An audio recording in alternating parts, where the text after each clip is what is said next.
Assalamualaikum warahmatullahi wabarakatuh. Selamat siang. Hari ini kita akan mencoba untuk podcast setelah sekian lama. Kemarin sempat satu episode Tell the Story itu setelah vakum berapa tahun itu akhirnya kita akan podcast lagi. Oke, hari ini kita punya sebutan baru untuk penonton kita yaitu Komvelas saja. Komvelas, ya, communication velas gitu aja ya. Jadi ben rada gaul gitu. Oke? Nah, hari ini kita akan membahas tentang yang kemarin teman-teman itu sudah melaksanakan program namanya K3. Nah, K3 ini di IPMAVA, di KPI IPMAVA itu sebetulnya adalah tentang program magang. Ya, kalau di tempat kita itu namanya K3 atau kuliah kerja komunikasi. Nah, kuliah kerja komunikasi. Jadi, program ini itu mempersiapkan teman-teman itu untuk siap secara langsung gitu, terjun ke beberapa PH atau ke beberapa agensi untuk mengetahui cara kerja di sana, kemudian untuk sharing pengalaman gitu. Nah, hari ini kita kedatangan dua mahasiswi yang K3-nya itu lumayan jauh, yaitu di Yogyakarta. Sebelum kita mulai bercerita, lebih baiknya kita berkenalan dulu lah. Kenalan lagi dong, kan ngono. Ya, monggo.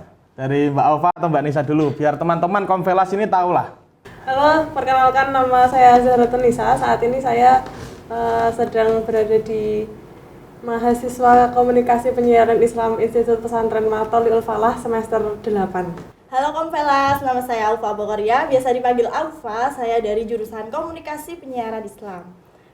Saya juga seperti Nisa, saya mahasiswa IPMAVA yang berada di semester 8. Oke. Lebih tepatnya kemarin K3 itu dilaksanakan pada semester 7 ya, semester 7. Berarti semester kemarin ya. Ini ngobrol-ngobrol untuk telat apa-apa lah. Oke, kemarin magang di mana? Di K3 Kalasan Multimedia. Di Kalasan Multimedia di Jogja, di Jakarta. 2 orang ya. Oke, sedikit cerita lah pengalaman di sana seperti apa? Ya, satu dulu. Kan banyak nih, rentetannya banyak. Satu dulu aja. Maksudnya pekerjaan apa yang dilakukan di sana? Kalau di sana kita ngambil 2 fokus.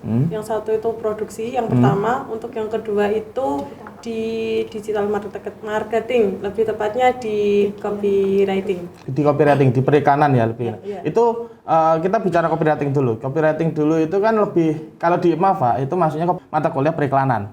Kan gitu, meskipun kita singgung sedikit di sana tentang copywriting, tentang divisi dan lain-lain. Periklanan atau digital marketing yang ada di Kalasan itu lebih kepada apa?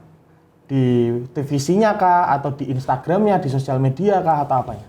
Lebih ke sosial media, Instagramnya sih Pak, pengelolaan Instagram. Pengelolaan Instagram. Apa yang dilakukan oleh kalian waktu itu? Yang pertama kan kita buat materi dulu. Kita sudah dapat klien, jadi kita buat materi untuk feed 12 kali postingan. Feed 2 kali postingan. Nah, itu nggak hanya tentang menerangkan produk saja. Jadi 12 feed itu sudah tersusun. Jadi mulai misal ada produk, terus nanti diseling hiburan, terus nanti ada rekomendasi atau apa gitu. Terus itu 12 kali feed itu kan dari klien kan? Nah, klien itu kalian yang cari sendiri atau dari kelasannya? Itu keputusan. Saat kita ketemu klien itu nanti kliennya minta sendiri atau dibuatkan gitu. Oh, jadi kalian ikut ketemu klien juga? Kalau gitu. klien itu bagian marketingnya Pak. Bagian marketingnya, kalian bagian produksinya kontennya? Kontennya. Oke, terus apa lagi yang dilakukan itu? Ada buat video-video gitu nggak untuk Instagramnya? Kalau untuk konten Instagram yang untuk kontennya Instagram Kalasan sendiri itu memang ada. Itu kayak berupa video-video lebih ke apa ya? Kayak pengetahuan gitulah, sharing pengetahuan terus. Tapi di sisi lain itu ada kayak selipan, misalkan kalau di Kalasan kan kayak kita ada sewa kamera atau apa itu kan Pak, alat-alat itu kayak dikemas jadi sebuah video pengetahuan, tetapi nanti di akhirnya kayak diselipin iklan nih gitu. Contohnya. Kalau kita awal kan kita ada kamera nih. Kalau kamera itu tipenya itu ada yang ini. Nah, di Kalasan Multimedia ini juga menyediakan kamera untuk podcast, untuk syuting yang skala besar itu juga ada loh. Jadi kita menyediakan barangkali Anda berminat, Anda bisa menghubungi kami untuk menjadi partner. Itu yang buat skrip, kemudian tag videonya itu kalian waktu itu? Kita pernah ada kebagian buat skrip, buat konten videonya pernah. Cuma lebih kebanyakan dari praktisi di Kalasan sendiri. Oh gitu ya. Berarti dari kemarin berapa produk yang kalian ini pegang? Kita itu 1 minggu biasanya itu 4 sampai kalau nggak 3 ya 4 kali tag untuk 3-4 kali tag untuk konten Instagram. Itu Dari beberapa klien ini tadi atau Untuk hanya kalasan? sendiri, Pak. Hanya kalasan tok. Kalau yang untuk klien tuh kebanyakan tuh materinya dari kita, terus kan nanti kan dari kita konsultasi juga ke kliennya maunya gimana. Ini postingannya nanti diaturnya gini. Oke. Nah, udah fix tuh sama kliennya, nanti kita tinggal koordinasi lagi sama atasannya. Nah, sehabis itu udah fix, kita limpahkan itu ke yang bagian desain. Oh gitu. Berarti anak magang itu diikutkan 100% bekerja hitungannya ya? Iya. Karena mendapatkan pengalaman itu ya? Iya. Wah oke juga di sana ya. Oke, untuk yang bagian produksi, saya lihat di laporan magang kalian ini yang di depan saya ini, itu kan ada beberapa produksi. Entah itu produksi talk show, entah itu film pendek, ataupun live ya. Tadi kita ngobrol sebenarnya ada live. Itu pengalaman apa yang bisa kalian ceritakan ke teman-teman ini? Produksi film pendeknya dulu deh. Nah kalian kan gini, contohnya gini, kalian kan produksi ini itu banyak sekali kemarin-kemarin sebelum magang itu kan dengan teman-teman sendiri kan, teman-teman yang seperjuangan lah bahasanya kan gitu, seperjuangan di KPI Mava. Sedangkan ketika kalian magang itu kan bertemu dengan orang-orang baru nih, yang otomatis kalian harus beradaptasi lagi, kemudian tukar pikirannya harus lebih sering lagi dan lain-lain. Itu bagaimana cara brainstorming kalian waktu itu? Kita kasih pemahaman dulu, soalnya kita itu beda tingkatan. Kita kan anak kuliah dan sedangkan teman-teman kita yang anak magang juga itu anak SMK. Jadi kita itu briefing dulu, kasih tahu tentang misal mereka kan nggak tahu tugas produser itu seperti apa, sutradara seperti apa, itu kita yang ngasih tahu. Oh kalian magang juga jadi guru di sana? Iya Pak, karena sejujurnya yang bagian praktisi untuk yang divisi produksi sendiri itu juga kebetulan alumni KPI UMY. Oh gitu? Itu kakak tingkat pas banget. Itu baru lulusan kemarin itu, terus dia ngelamar di situ dan kita juga kaget dan kebetulan salah satu di antara 2 orang yang jadi praktisi temanku seangkatan jadi pengurus Forkomnas. Oh berarti kenal, udah kenal. Enak di sana malah ya. Oke. Jadinya kayak bantu gitu lah, ntar kalau ada yang nggak paham coba kita saling jelasin sharing lah. gitu, saling sharing gitu. Kalau untuk copywriting tadi berarti Nisa dan Alfa ini dapat job masing-masing ya, ibaratnya gitu ya, di copywriting semua. Tapi kalau di produksi, Alfa sebagai apa, Nisa sebagai apa? Setiap ada produksi kita gantian. Misal saya produser, nanti Nisa sutradara. Misal gitu? saya sutradara atau apa, nanti Nisa DOP kayak gitu. Total berapa konten sudah? Kalau filmnya itu kita total film kan ada 2, tapi kita 3 kali produksi. Soalnya yang untuk film pertama yang sitcom, film pendek itu kita gantian produksinya sama situ kan ada 2 sekolahan tuh, anak SMK Negeri 5 Jogja sama SMK 6 Purworejo. Karena Purworejo, Ya, itu dari yang kepala yang bagian produksi itu menginginkan untuk dari 2 sekolahan itu sama-sama ada karyanya gitu, jadinya di rolling gitu.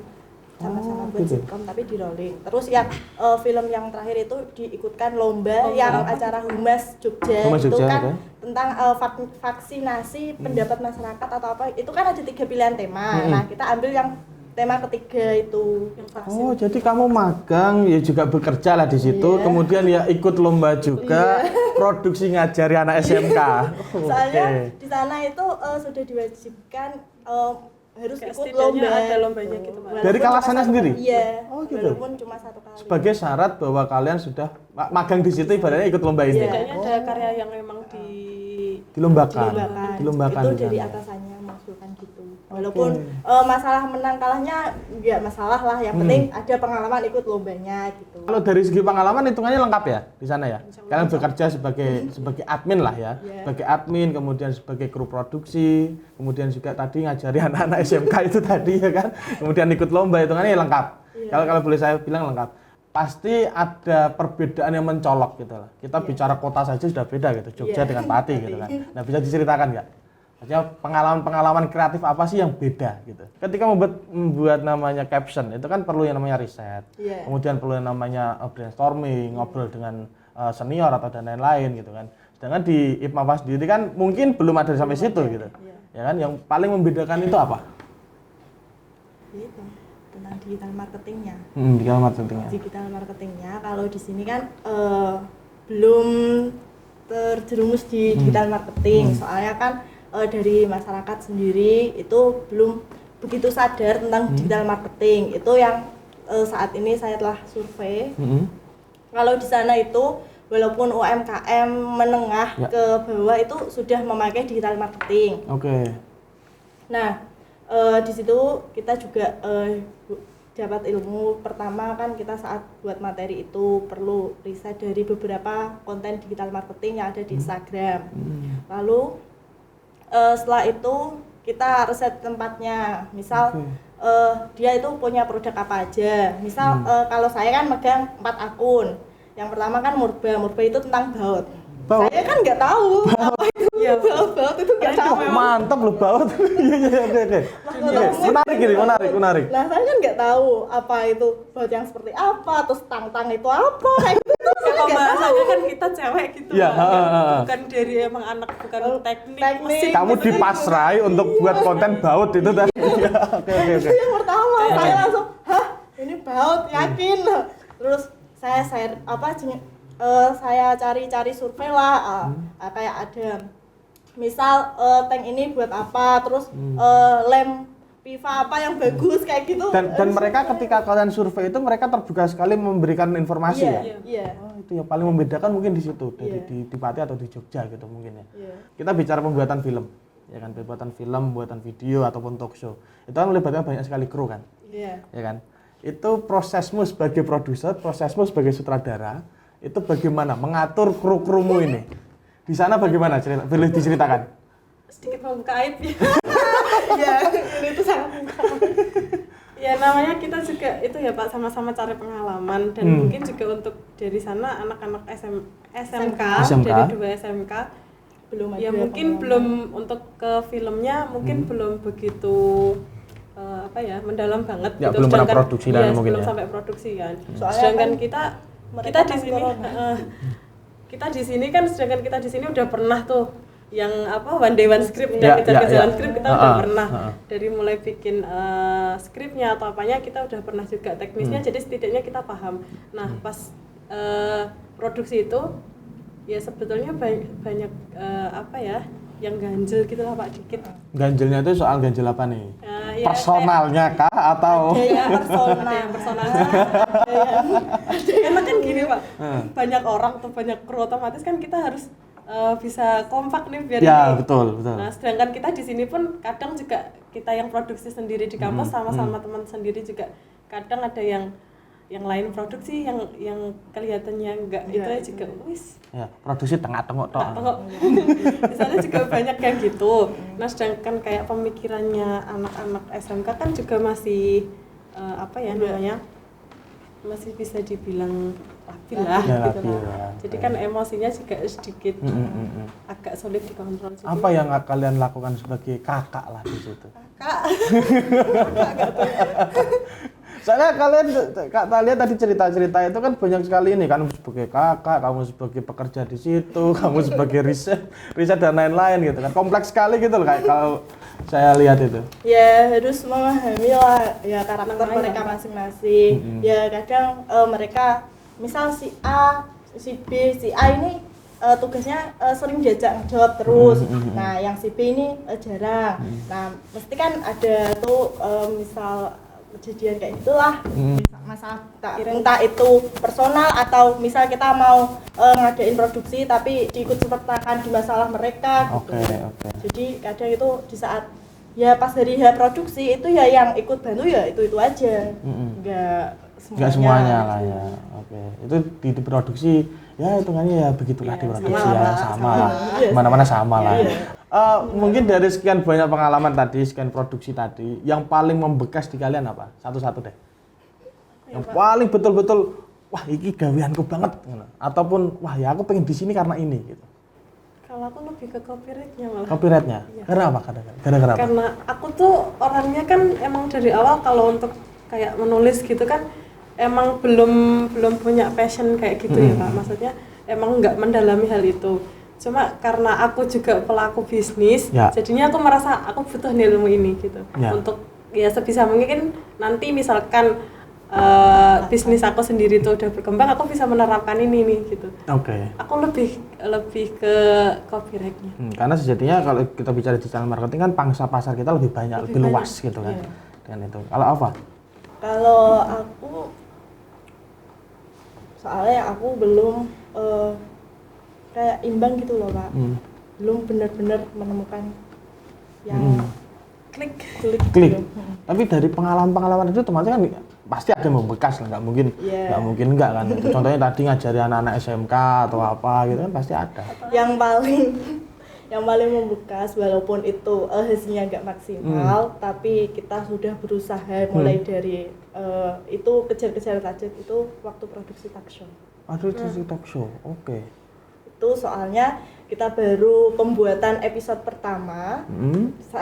Itu awal rapat itu seperti ini, kita dipaksai cuma bikin talk show gitu aja. Nah, saya bingung. Ini ada, pasti kan talk show kan ada tuh namanya sendiri gitu. Nah, itu aku bingung mau bikin apa nih. Terus posisimu di situ jobnya apa? Produser. Oke. Makanya saya mau membekas itu ya itu. Soalnya saya bingung sendiri ini mau tak namain apa talk show-nya, soalnya baru episode pertama. Terus juga saya bingung mau konsultasi sama siapa. Tiba-tiba keingat tuh waktu ada talk show di kampus kan, yang satu kan nggak kepake namanya. Iya. Nah, yang satu kan nggak kepake.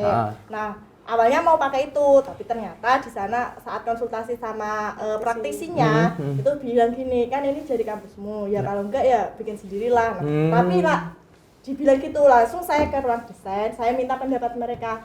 Mas, kamu punya ide gak sih? Ini kita dikasih tema talk show itu tentang musik. Namanya apa? Kalau aku udah nama ini, tapi nama ini tuh katanya nggak boleh, soalnya ini udah dari kampus. Ya pernah dibuat di kampus lah ibaratnya gitu kan. Iya gitu. Terus walaupun belum diproduksi ya yang di kampus itu. Nah terus saya bingung, terus tiba-tiba yang dari SMK Yogja, nah itu ikut di ruang desain kan. Mbak, misal namanya berisik itu gimana? Hah, berisik? Apa itu? Berisik kan tulisannya BRISIK, B-nya besar, terus S-nya besar. Nah, berisik itu nanti kepanjangannya berbincang musik. Gitu. Oke. Karena spesifiknya bahasanya di musik. Oke. Gitu. Nah, iya masuk. Terus riset tuh logonya kayak gimana. Terus habis itu udah, terus aku bingung lagi, ini mau materi apa? Soalnya kreatifnya juga terbatas, tim kreatifnya itu. Saya juga itu terjun. Karena kebetulan kamu produser di situ. Harus mengetahui semua gitu. Dan sama-sama juga nggak begitu tentang musik yang harus dibahas lagi. Dari anak SMA juga belum ada pengalaman kan tentang produksi talk show. Nah, maka dari itu mau nggak mau ya aku harus bantulah mereka semua itu.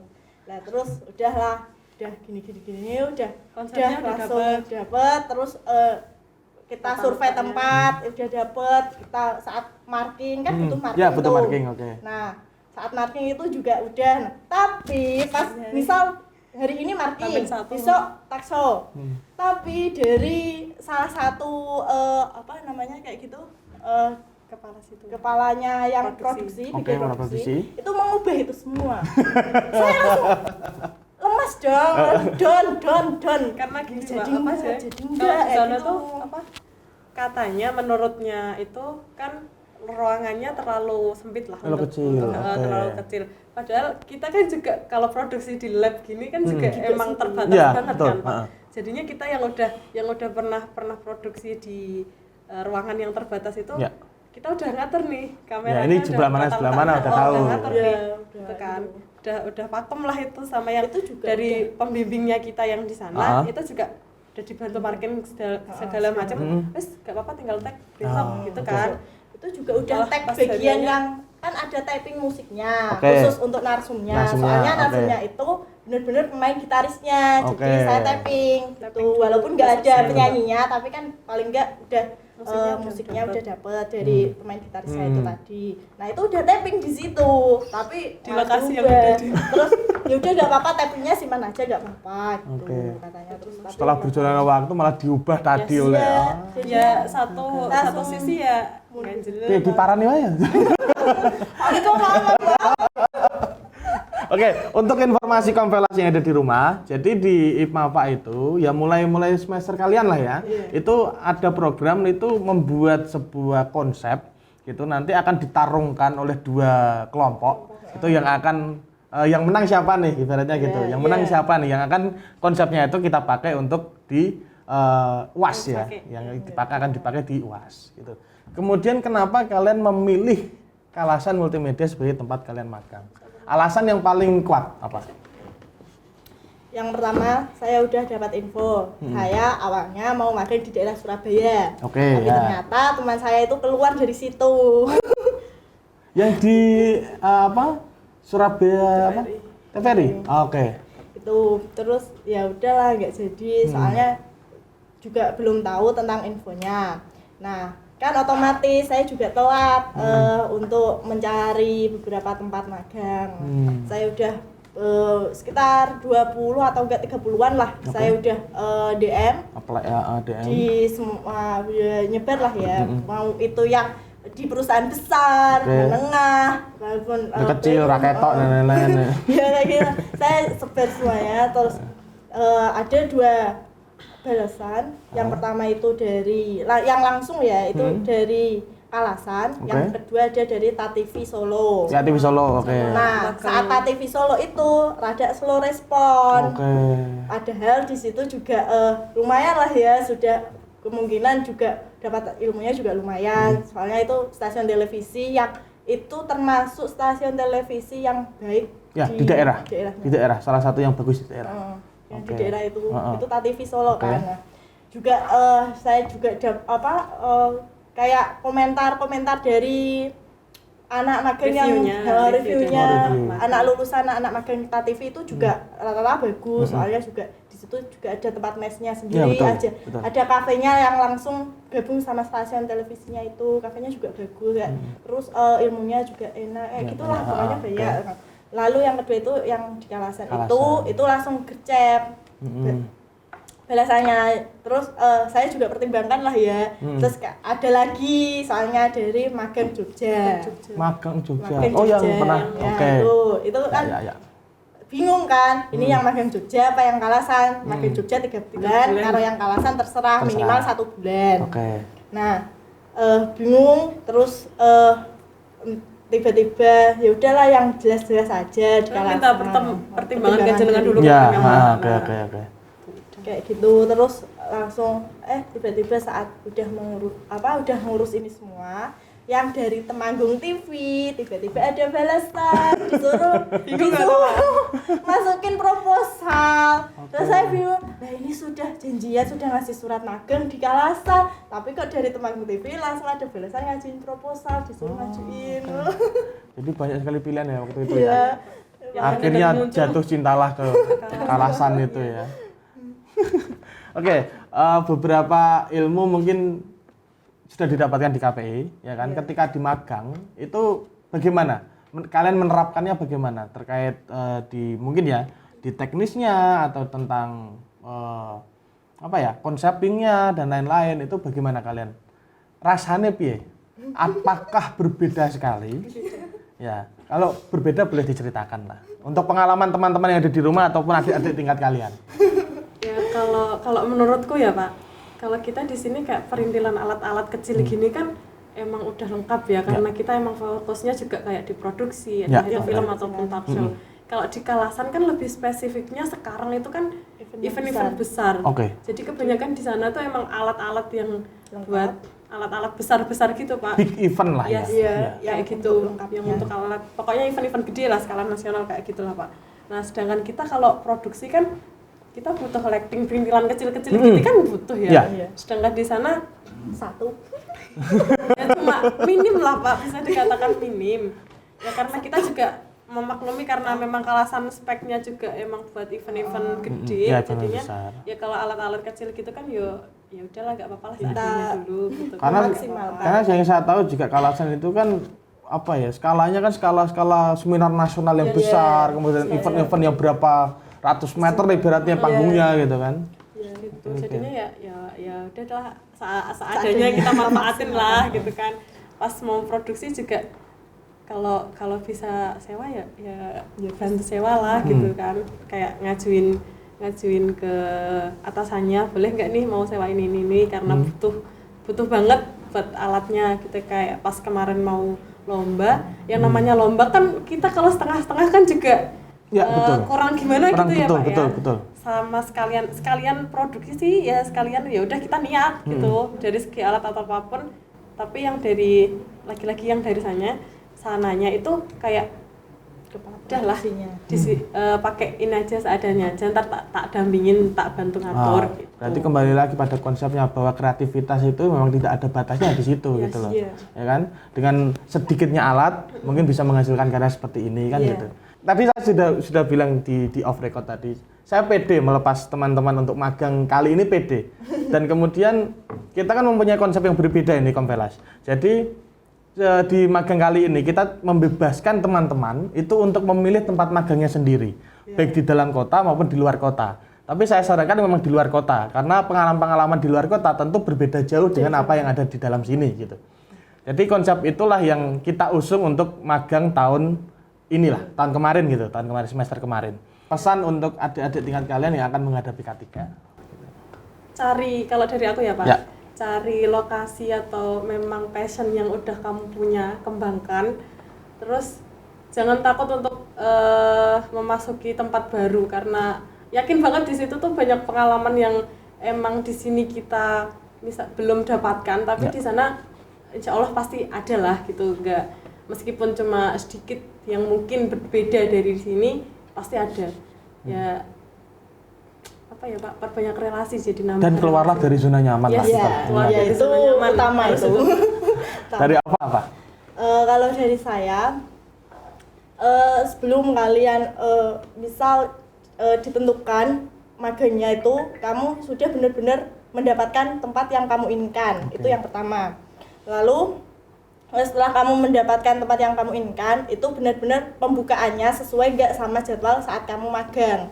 Nah, setelah itu kan kamu di sana ada beberapa bagian produksi, misal bagian misal kalau di Kalasan itu kan ada bagian copywriter, desain, produksi. Nah, kamu itu disuruh milih.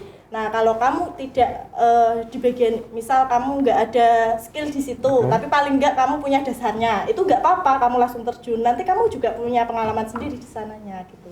Dapat ilmu baru, dapat pengalaman baru, dapat teman baru, ya enak lah pokoknya kalau makin gitu. Kalau saya menekankan seperti ini Komvelas, ataupun untuk teman-teman yang ada di semester bawah, jadi magang itu bukan hanya sekedar kalian mencari nilai, gitu. Jangan terapkan di mindset kalian bahwa magang itu saya mencari nilai saja. Sudah saya magang di tempat yang biasa-biasa saja, kemudian saya pulang dapat nilai. Jangan seperti itu.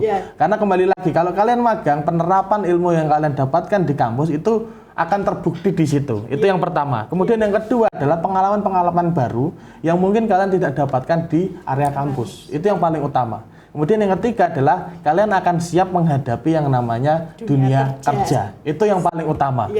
Benar-benar punya skill. Jangan takut mencoba, jangan terlalu terlena dengan zona nyaman. Oke.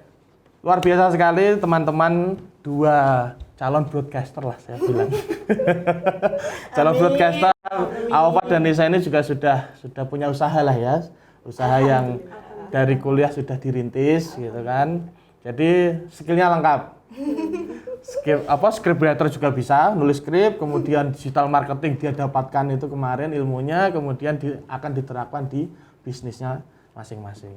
Oke, terima kasih untuk Aufa dan Nisa sharing-sharingnya. Sedikit banyak semoga bisa memberikan pengetahuan, memberikan pandangan untuk teman-teman di bawah kalian, angkatan-angkatan di bawah kalian untuk mencari tempat magang yang lebih baik mungkin dari yang sudah Nisa dan Aufa dapatkan. Oke, terima kasih, sampai jumpa di podcast selanjutnya. Terima kasih.